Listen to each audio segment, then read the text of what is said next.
Hello students, how are you? This is our second video about chapter 3 geometrical shapes. In this video we will learn about how to solve the questions based on Venn diagram. बेटा question solve करने से पहले हमें ये समझना ज़रूरी है कि वेन डायग्राम्स होते क्या हैं. वेन डायग्राम्स क्या होता है? This is a circular representation which shows the logical relationship between objects, person, games etcetera. यहाँ हमारे पास कुछ इस टाइप के क्वेश्चंस होंगे जिन्हें हमें सर्कुलर रिप्रेजेंटेशन के थ्रू हमें उनमें रिलेशन दिखाना है. Okay, our question is which of the following Venn diagram best represents the relationship amongst singers, males and teachers. ठीक है, हमें ये बताना है कि इनमें जो कौन सा सर्कुलर रिप्रेजेंटेशन है बेस्ट ऑप्शन रहेगा हमारे इसके लिए कि हमारे कुछ मेल्स हैं जो टीचर्स भी हैं और सिंगर्स भी हैं. ओके, अब जब हम अपना ऑप्शन ए देखते हैं तो देखिए हम यहाँ हमारे पास क्या है, suppose these are our males, ये क्या है, सिंगर्स भी है. बट ये मेल सिंगर्स हैं बट ये टीचर नहीं है. क्यों? क्योंकि ये इंटरसेक्ट नहीं कर रहे हैं आपस में. ठीक है, अगर ये तीनों आपस में इंटरसेक्ट करते हैं तो वो उसका बेस्ट वेन डायग्राम रिप्रेजेंटेशन होगा. क्योंकि यहाँ हमें क्या बोला गया है कि जो हमारे सिंगर, मेल और टीचर, हमारे मेल जो टीचर भी हैं और सिंगर भी हैं. जब हम सेकंड देखते हैं तो यहाँ हमारा मेल है, ये क्या है, या तो टीचर है या सिंगर है, दोनों में से एक है. बट जब अपने पार्ट सी पर जाते हैं तो यहाँ देखिए, यहाँ हमारे तीनों सर्कल आपस में इंटरसेक्ट कर रहे हैं. ठीक है, कि suppose this is our male, this is teacher and this is singer also. ये क्या है, हमारा बेस्ट रिप्रेजेंटेशन है जो रिलेशनशिप दिखाता है सिंगर, मेल और टीचर में. ठीक है, तो हमारा आंसर क्या होगा, ऑप्शन सी. अपना 17 क्वेश्चन है, which of the following figure is not exactly embedded in figure x. ये बताना है कि ये जो हमारा क्वेश्चन पार्ट है ना, इसमें जो हमारी आंसर फिगर दी गई है उनमें से अपनी जो कौन सी फिगर है जो उसमें एम्बेडेड नहीं है. स्टूडेंट्स देखिए, जब हम अपनी पार्ट ए देखते हैं, पार्ट ए में देखिए ये इस टाइप की जो फिगर है, इस टाइप की फिगर हमें यहाँ मिलती है ना. जब हम इसमें ड्रॉ करेंगे, इसको आप ऐसे ड्रॉ करोगे तो आपको ये जो इस टाइप की फिगर है आपको यहाँ मिलेगी, ए वाली. बट जब हम बी वाला अपना देखते हैं कि इस टाइप की फिगर क्या हमें कहीं मिल रही है, तो स्टूडेंट्स हमें देखना है यहाँ पर हमें इस टाइप की फिगर नहीं मिल रही है. आप चाहे तो ड्रॉ करके देख लीजिए. बट ये वाली जो टाइप है ये भी हमें मिल रही है, ये वाली टाइप हमें देखो यहाँ मिल जाएगी इसकी. ठीक है, और जो ये वाली टाइप है ये भी हमें मिलेगी, ये वाली टाइप है ना, ये भी हमें मिलेगी इस फिगर के अंदर. जब हम देखेंगे इस फिगर में, ये यहाँ से ये वाली टाइप भी हमें मिल गई. बट जो हमारा ऑप्शन बी है वो हमें नहीं मिल रहा है, तो ये हमारा राइट आंसर हो जाएगा. आपके वेन डायग्राम का नेक्स्ट क्वेश्चन है, which of the following Venn diagram best depict the relation amongst cook, girls and dancer. बेटा सेम एज क्वेश्चन नंबर 16. क्या है कि अगर हमारे सर्कल आपस में जहाँ इंटरसेक्ट कर रहे हैं, वेन डायग्राम को समझने का बहुत अच्छा तरीका है, पर लेकिन एक रूल ये है कि ज़रूरी नहीं है कि वो हर क्वेश्चन में इंटरसेक्ट करेगा डायग्राम. बट हमें क्वेश्चन को समझना है कि यहाँ पर क्या है कि हमारी गर्ल्स हैं कुछ जो डांसर भी हैं और कुक भी हो सकती है. ठीक है, गर्ल्स जो है वो डांसर भी है और कुक भी है, और गर्ल्स तो है ही. जब हम अपना ऑप्शन ए देखते हैं कि यहाँ हमारी कुछ गर्ल्स हैं जो डांसर्स भी हैं और जो डांसर्स हैं वो अच्छी कुक भी है, तो हमें अपना आंसर कहाँ मिल गया, ऑप्शन ए में ही मिल गया. बट लेकिन अगर हम ऑप्शन बी को भी देखते हैं तो यहाँ मान लीजिए हमारी गर्ल्स है, तो इसमें से क्या है, कुछ गर्ल्स डांसर है, कुछ गर्ल्स क्या है, कुक है. बट हमारा क्वेश्चन क्या कह रहा है कि हमारी गर्ल्स कुक भी हैं और डांसर भी, तो इसलिए ये भी अपना आंसर नहीं होगा. और ये तो तीनों अलग अलग हैं ही. इनमें क्या होगा कि हमारी कुछ गर्ल्स क्या है, कुक हैं बट वो डांसर नहीं है, अगर वो डांसर है तो वो कुक नहीं है. ठीक है, इसी तरह अपना नेक्स्ट क्वेश्चन देखिए 19. विच of the following Venn diagram best depict the relationship amongst indoor games. ठीक है, first of all indoor game, ये मान लीजिए हमारा इंडोर गेम है. इसके अंदर हमारे पास क्या है, एक चेस है गेम में और एक क्या है, टेबल टेनिस है. अब आपको इस तरह की फिगर कौन से ऑप्शन में नज़र आ रही है? क्योंकि बेटा जो चेस है वो टेबल टेनिस नहीं हो सकता और जो टेबल टेनिस है वो चेस नहीं हो सकता, ये दोनों अलग अलग रहेंगे। बट ये दोनों क्या है? अपने इंडोर गेम्स के ही पार्ट है। इसमें देखो दोनों इंटरसेक्ट कर रहे हैं, ये भी हमारा आंसर नहीं हो सकता, ये भी नहीं हो सकता क्योंकि इसमें तो वन इंडोर गेम है और इसमें क्या है? ये सारे इंटरसेक्ट हो रहे हैं, है ना? ऐसा नहीं हो सकता। तो अपना ऑप्शन ए क्या होगा? राइट आंसर होगा। ठीक है, इसमें बहुत ही इजी हो जाता है क्वेश्चन को समझना कि हमें पहले कंसेप्ट को समझना है कि अपना क्वेश्चन बोल क्या रहा है। अपने 18 क्वेश्चन में और 16 में क्या बोला था? 16 में तो क्या कह रहा था कि मेल्स हैं वो टीचर्स भी और सिंगर्स भी है, क्योंकि एक मेल है वो टीचर भी हो, जो टीचर है वो सिंगर हो सकता है। ठीक है, और इसमें क्या था 18 में कि हमारी गर्ल्स है वो कुक भी हैं और डांसर्स भी हैं। जो गर्ल्स है वो एक गर्ल अच्छी कुक भी हो सकती है और अच्छी डांसर भी हो सकती है। बट यहाँ हमारे इंडोर गेम है, हम चेस को टेबल टेनिस की तरह नहीं खेल सकते और टेबल टेनिस को हम चेस की तरह नहीं खेल सकते। और next question is in which of the following figure X is exactly embedded as one of its part. हम ये बताना है कि जो हमारी एक्स है ना वो हमारी किस फिगर में एम्बेडेड है। तो बेटा जैसे ही हम देखते हैं तो हमें देखते ही अपना आंसर देखो, अपनी जो इस टाइप की फिगर है वो हमें कहाँ मिल रही है? कहाँ मिल रही है बेटा?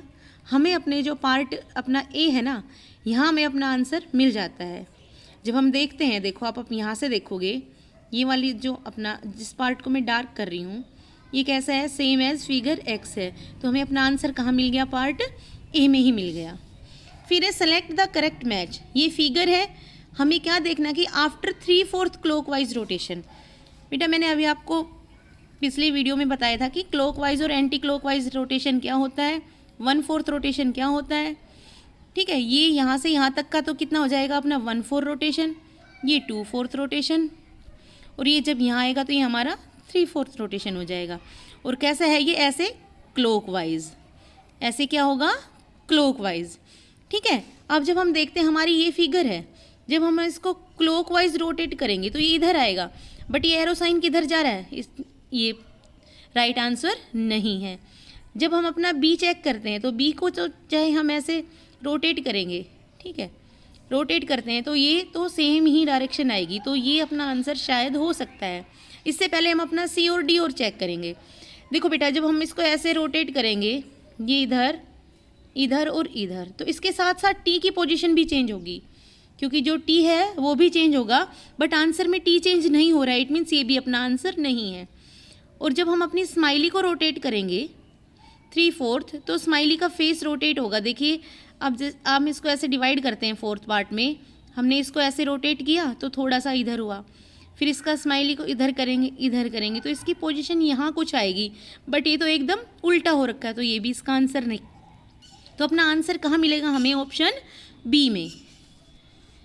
नेक्स्ट क्वेश्चन है अपना count the number of triangle in the given figure. हमें क्या काउंट करना है कि बेटा हम यहाँ नंबरिंग डालेंगे, ठीक है, 1 2 3 4 5 6 7 8 9 10 11 12 13 14 15,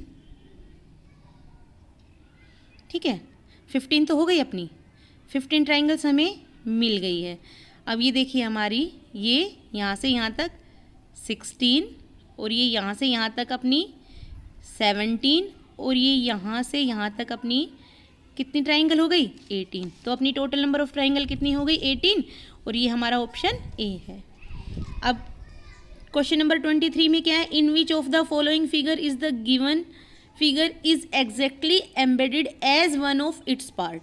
हमें क्या बताना है 23 में कि ये जो हमारा क्वेश्चन पार्ट है ये गिवन फिगर में से किस में एम्बेडेड है। बेटा एम्बेडेड फिगर के हम बहुत सारे क्वेश्चन कर चुके हैं, हमें फिगर को देखते ही पता चल जाएगा कि हमारी ये जो फिगर है ये किस में एम्बेडेड है। देखो ए में भी नहीं है, जब हम बी में आते हैं तो बी में हमें कुछ कुछ लगता है ना। अब जब हम देखते हैं इस तरह ड्रॉ करके तो हमें अपनी ये फिगर कहाँ मिल रही है? पार्ट बी में। So our answer will be part B. और नेक्स्ट क्वेश्चन है count the number of triangle in the given figure. देखो बेटा हमें नंबर ऑफ ट्राइंगल काउंट करनी है, तो हम जब काउंट करते हैं तो देखो अपनी नंबर ऑफ ट्राइंगल में 1 2 3 और ये पूरी 4, ठीक है। फिर 5 6 7 8 9 10, this one 11, this one 12। But यह क्या है, हमारे पास कहीं ऑप्शन में है ऐसा कुछ? ऐसा तो नहीं है, तो अपना आंसर क्या हो जाएगा? None of these. यहाँ में आंसर नहीं मिल रहा है तो अपना आंसर क्या हो जाएगा? None of these. फिर अपना नेक्स्ट क्वेश्चन आता है, which of the following will be the view of the given figure after 3 and 1 4 clockwise rotation. ठीक है, अब बेटा देखिए, अब हमें क्या बताना है? 1 4 रोटेशन के बाद अपनी पोजीशन बतानी है आर की। तो जब कंप्लीट रोटेशन होगा तो इसकी पोजीशन वहीं आ जाएगा। ये इसने 3 कंप्लीट रोटेशन किए तो इसकी पोजीशन सेम रहेगी। बट 1 4 रोटेशन पर देखो, 1 4 जब हमारा अभी अपने आर की पोजीशन ये है, जब ये यहाँ से यहाँ रोटेट करेगा तो अपना आर कुछ ऐसा हो जाएगा। आर कैसा हो जाएगा? ऐसा। और ये ऑप्शन हमें कहाँ मिल रहा है? ऑप्शन ए में। इस टाइप की फिगर कहाँ मिली हमें? ऑप्शन ए में। तो अपना राइट आंसर क्या होगा? Option A. ठीक है, इसी तरह अपना क्वेश्चन नंबर 26 आता है। इसमें कहता है, which of the following Venn diagram best represents the relationship amongst doctors, teachers and parents. क्या है? अब देखो, सेम वही है कि पेरेंट्स है, वो टीचर भी हो सकता है और डॉक्टर भी हो सकता है। ठीक है बेटा, टीचर वही नहीं है कि जो स्कूल में पढ़ाता है वही टीचर हो। ठीक है, घर पे आपकी मदर आपको टीच करती है, वो भी आपकी टीचर है एक तरह से। ठीक है, तो अब हमें क्या करना है कि हमारे पेरेंट्स ऐसे जो टीचर भी हैं और डॉक्टर भी है। इसमें जब हम देखते हैं कि ये हमारा, सपोज कीजिए ये हमारा आउटर सर्कल, ये हमारा पेरेंट्स है, इसमें हमारे डॉक्टर है, टीचर है, बट जो डॉक्टर है वो टीचर नहीं है। यहाँ पर हम यहाँ सी में देखते हैं, सी में जब देखते हैं तो यहाँ देखिए, यहाँ हमारा पेरेंट्स है, ये डॉक्टर है, बट ये डॉक्टर टीचर है, बट ये पेरेंट्स को इंटरसेक्ट नहीं करता। तो इस तरह में हमारा जो ऑप्शन बी है ना, वो हमारा क्या होगा? राइट आंसर है कि ये हमारा पेरेंट्स है, ये डॉक्टर भी है और ये टीचर भी है।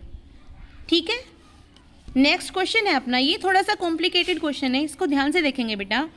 इसमें हमें क्या फाइंड आउट करना है? How many triangles are formed in the given figure.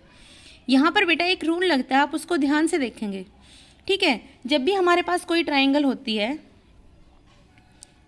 ठीक है, ये ट्राइंगल है, अगर मैंने इसके अंदर कोई ट्राइंगल ड्रॉ की तो यहाँ पर मेरे पास निकलकर नंबर ऑफ ट्राइंगल कितनी आएंगी? 5।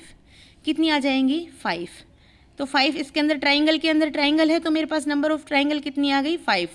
फिर मैं यहाँ एक और, अब देखो इस तरह से अपनी फिगर है, यहाँ एक ट्राइंगल है, ठीक है, यहाँ एक ट्राइंगल और फिर यहाँ एक और ट्राइंगल है। तो 5 5 प्लस कितने हो गए? 10 हो गई। फिर देखना, यहाँ से यहाँ, यहाँ से यहाँ। ठीक है, अब देखो जब हम यहाँ से यहाँ करते हैं तो अपने पास देखो, हम यहाँ काउंट करते हैं तो देखो 1 2 3 ट्राइंगल यहाँ, 1 2 3 ट्राइंगल यहाँ, टोटल कितनी हो गई? 6 ट्राइंगल हो गए बेटा। ठीक है, अच्छा अब जब यहाँ अपने ट्राइंगल में देखिए, यहाँ पर हमारे पास कितनी है? 1 2 3, 1 2 3 है ना, 1 2 3। बेटा ये एक रूल होता है कि जब हमारे पास इस तरह से ट्राइंगल डिवाइड होती है पार्ट्स में, तो जितने पार्ट होते हैं, यहाँ हमारे पास 1 2 3 पार्ट्स है ना, हम इन तीनों को ऐड कर देंगे, वो हमारी नंबर ऑफ ट्राइंगल्स आएंगी। ये एक रूल है। तो यहाँ हमारे पास कितनी हो गई? 6 ट्राइंगल ये हो गई। ठीक है, और एक ट्राइंगल अपनी यहाँ से यहाँ, तो टोटल कितनी हो गई अपने पास ट्राइंगल? जब हम 6 ट्राइंगल ये हो गई अपनी और 1 ट्राइंगल ये हो गई, तो 5 5 10 प्लस 6 16 प्लस 6 22 एंड प्लस 1 23। तो अपनी टोटल नंबर ऑफ ट्राइंगल्स कितनी हो गई? 23। जब हम अपने, ठीक है, मैं फिर से एक्सप्लेन कर रही हूँ ये वाला क्वेश्चन, कि जब हम ट्राइंगल के अंदर ट्राइंगल ड्रॉ करते हैं तो हमारे पास नंबर ऑफ ट्राइंगल्स 5 आती है। ठीक है, इसी तरह 5 ट्राइंगल्स यहाँ से मिली हमें, 5 ट्राइंगल्स जब अदर ट्राइंगल ड्रॉ की तब मिले। फिर जब हमारी ये एक और ट्राइंगल ड्रॉ हुई तो 3 ट्राइंगल यहाँ से, 3 यहाँ से, टोटल 6 हो गए। फिर जब ये वाली जो ट्राइंगल है ये 3 पार्ट्स में डिवाइड हुई है, 1 2 3, तो ये रूल होता है बेटा कि जितने पार्ट्स होते हैं उन सबको ऐड करते हैं, वो हमारी नंबर ऑफ ट्राइंगल्स आती हैं। ठीक है, और फिर एक ट्राइंगल हमें ये यहाँ से यहाँ तक मिली थी अपनी पूरी। तो टोटल हमारे पास कितनी नंबर ऑफ ट्राइंगल्स हो गई? 23। अब देखिए अपना next question, in which of the following figure the given figure is exactly embedded as one of its part. अब हमें क्या बताना है कि हमारा ये जो पार्ट है वो इनमें से कौन से फिगर में एम्बेडेड है। देखो बेटा, ए में भी नहीं होगा, बी में भी नहीं होगा, क्योंकि ये लाइनिंग वाले पार्ट है और ये विदाउट लाइनिंग वाला पार्ट है। जब हम पार्ट सी पर आते हैं, ठीक है, हम अपने पार्ट सी पर आए, तो पार्ट सी पर देखो हमें यहाँ पर अपनी ये फिगर साफ साफ नज़र आ रही है ना। तो हमारा आंसर कहाँ होगा, पार्ट सी में होगा, क्योंकि पार्ट डी में भी ये ओपन पार्ट है और अपने क्वेश्चन पार्ट में ये ओपन पार्ट नहीं है। तो अपना आंसर कहाँ होगा, पार्ट सी में होगा। Now our question number 29। इस क्वेश्चन में देखो बेटा, which of the following Venn diagram best represent the relationship amongst women, mother and civil servants. क्या बताया बेटा हमने, women, mothers and civil servant. अब वही चीज़ अपने पास आ रही है कि हमारे तीनों जो सर्कुलर रिप्रेजेंटेशन है वो इंटरसेक्ट होनी चाहिए, ठीक है। अब देखो 1 में भी नहीं हो रहा है इंटरसेक्ट, 2 में भी नहीं हो रहा है, इसमें हो रहा है सी में, इसमें भी इंटरसेक्ट नहीं हो रहे हैं, क्योंकि जो हमारी वोमेन है ना वो मदर भी है और सिविल सर्वेंट भी है। तो जो अपना पार्ट डी है, यहाँ पर देखो अपनी जो मदर है, ये सपोज ये अपनी मदर है, ये वोमेन भी है और ये सिविल सर्वेंट भी है, ठीक है। तो अपना ऑप्शन डी क्या होगा, इसका राइट आंसर होगा। अब देखिए question number 30, which of the following Venn diagram best represent the best relationship amongst book, chapter and topics. तो देखो बेटा क्या होता है, अपनी ये बुक है, सपोज ये अपनी बुक है, बुक के अंदर क्या है, अपना चैप्टर है और चैप्टर के अंदर क्या है, अपना टॉपिक है।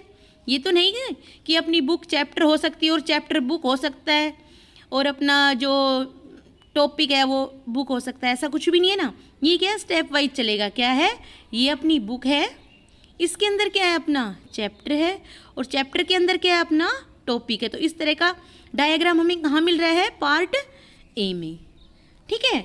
समझ आया वेन डायग्राम। इसमें क्या करना है, हमें अकॉर्डिंग टू क्वेश्चन चलना है, ठीक है। ये अपने 30 क्वेश्चंस कंप्लीट हो गए हैं, अपना चैप्टर यहीं तक था। Thank you.